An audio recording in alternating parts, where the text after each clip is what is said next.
जय श्री कृष्णा। अध्याय 18 श्लोक 11 से आगे का वर्णन। अनुवाद। निसंदेह किसी भी देहधारी प्राणी के लिए समस्त कर्मों का परित्याग कर पाना असंभव है, लेकिन जो कर्म फल का परित्याग करता है वह वास्तव में त्यागी कहलाता है। तात्पर्य। भगवत गीता में कहा गया है कि मनुष्य कभी भी कर्म का त्याग नहीं कर सकता। अतएव जो कृष्ण के लिए कर्म करता है और कर्म फलों को भोगता नहीं तथा जो कृष्ण को सब कुछ अर्पित करता है वही वास्तविक त्यागी है।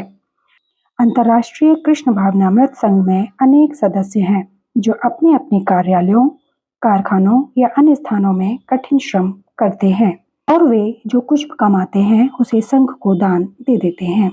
ऐसे महात्मा व्यक्ति वास्तव में सन्यासी हैं और वे सन्यास में स्थित होते हैं। यहाँ स्पष्ट रूप से बताया गया है कि कर्म फलों का परित्याग किस प्रकार और किस प्रयोजन के लिए किया जाए। श्लोक 12। अनुवाद। जो त्यागी नहीं है उसके लिए इच्छित, अनिच्छित तथा मिश्रित ये 3 प्रकार के कर्म फल मृत्यु के बाद मिलते हैं, लेकिन जो सन्यासी है उन्हें ऐसे फल का सुख दुख नहीं भोगना पड़ता। तात्पर्य। जो कृष्ण भावनामय व्यक्ति कृष्ण के साथ अपने संबंध को जानते हुए कर्म करता है वह सदैव मुक्त रहता है। अतएव उसे मृत्यु के पश्चात अपने कर्म फलों का सुख दुख नहीं भोगना पड़ता। श्लोक 13। अनुवाद। हे महाबाहो अर्जुन, वेदांत के अनुसार समस्त कर्म की पूर्ति के लिए 5 कारण हैं। अब तुम इन्हें मुझसे सुनो। तात्पर्य। यहाँ पर यह प्रश्न पूछा जा सकता है कि चूंकि प्रत्येक कर्म का कुछ न कुछ फल होता है तो फिर यह कैसे संभव है कि कृष्ण भावनामय व्यक्ति को कर्म के फलों का सुख दुख नहीं भोगना पड़ता। भगवान वेदांत दर्शन का उदाहरण यह दिखाने के लिए देते हैं कि यह किस प्रकार संभव है।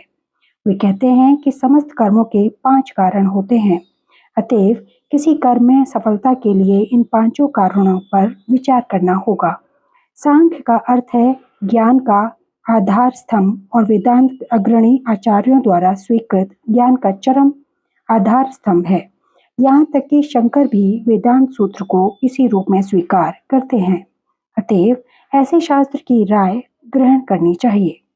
चरम नियंत्रण परमात्मा में निहित है, जैसा कि भगवत गीता में कहा गया है, सर्वस्य चाह हृदि सन्निविष्ट।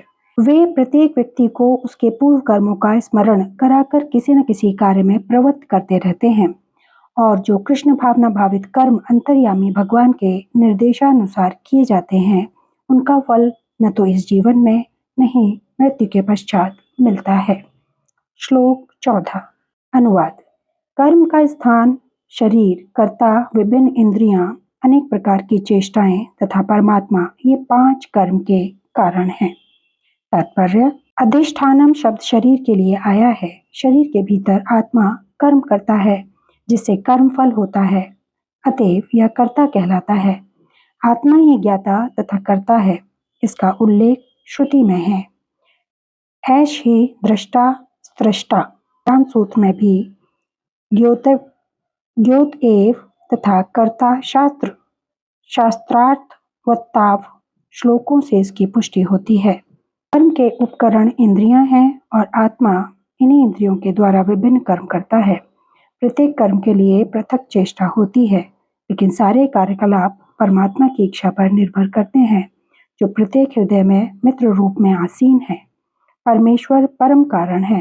अतएव जो इन परिस्थितियों में अंतर्यामी परमात्मा के निर्देश के अंतर्गत कृष्ण भावनामय होकर कर्म करता है वह किसी कर्म से बंधता नहीं।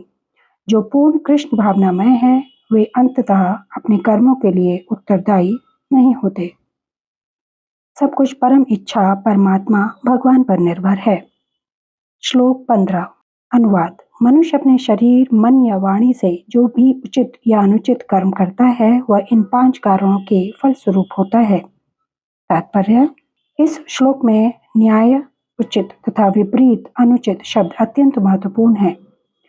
सही कार्य शास्त्रों में निर्दिष्ट निर्देशों के अनुसार किया जाता है और अनुचित कार्य में शास्त्रीय आदेशों की अवहेलना की जाती है, किंतु जो भी कर्म किया जाता है उसकी पूर्णता के लिए इन 5 कारणों की आवश्यकता पड़ती है। श्लोक 16 से आगे का वर्णन अगले वीडियो में। धन्यवाद। जय श्री कृष्ण।